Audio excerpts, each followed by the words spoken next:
നിലമ്പൂർ ഉപതെരഞ്ഞെടുപ്പിന് മുമ്പ് തങ്ങളെ മുന്നണിയിൽ എടുക്കണമെന്ന ആവശ്യവുമായി തൃണമൂൽ കോൺഗ്രസ്. കാർത്തിക തയ്യാറാക്കിയ റിപ്പോർട്ട്. നിലമ്പൂർ ഉപതെരഞ്ഞെടുപ്പിന് മുമ്പ് തങ്ങളെ UDF മുന്നണിയിൽ എടുക്കണമെന്ന ആവശ്യവുമായി തൃണമൂൽ കോൺഗ്രസ് കഴിഞ്ഞ കുറച്ചു നാളുകളായി ഈ ആവശ്യം ഉന്നയിക്കുന്നുണ്ട്. എന്നാൽ നേതൃത്വം അത് അംഗീകരിക്കാൻ തയ്യാറായിട്ടില്ല.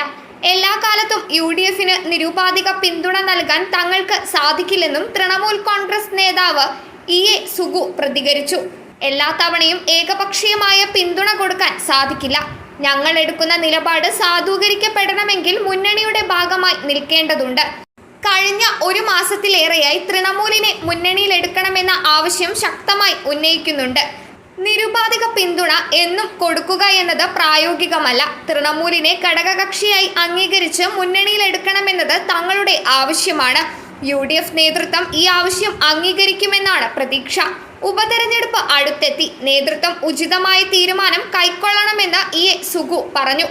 അതേസമയം തൃണമൂൽ കോൺഗ്രസിനെ മുന്നണിയിലെടുക്കാൻ സാധിക്കില്ലെന്ന നിലപാടിലാണ് UDF.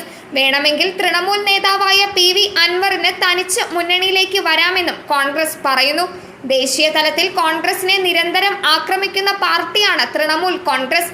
അതുകൊണ്ട് തന്നെ കേരളത്തിൽ പാർട്ടിയെ മുന്നണിയിലെടുക്കുന്നത് തിരിച്ചടിയാകുമെന്നാണ് കോൺഗ്രസിന്റെ ഭയം. മാത്രമല്ല, ഘടകകക്ഷിയായി തൃണമൂൽ UDF മുന്നണിയിലെത്തിയാൽ PV അൻവറിന്റെ വിലപേശൽ ശക്തി കൂടുമെന്ന ഭയവും നേതൃത്വത്തിനുണ്ട്. മുന്നണിയുടെ രസതന്ത്രം തന്നെ പാളിപ്പോകാൻ ഇത് കാരണമായേക്കാം.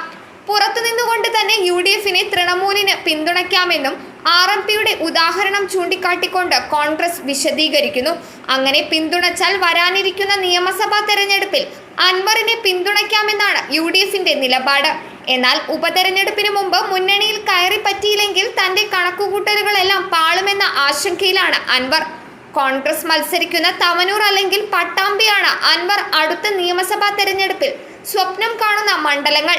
ഇവിടെ മത്സരിക്കണമെങ്കിൽ UDF പിന്തുണ കൂടിയേ തീരുമെന്ന് അൻവർ കരുതുന്നുണ്ട്.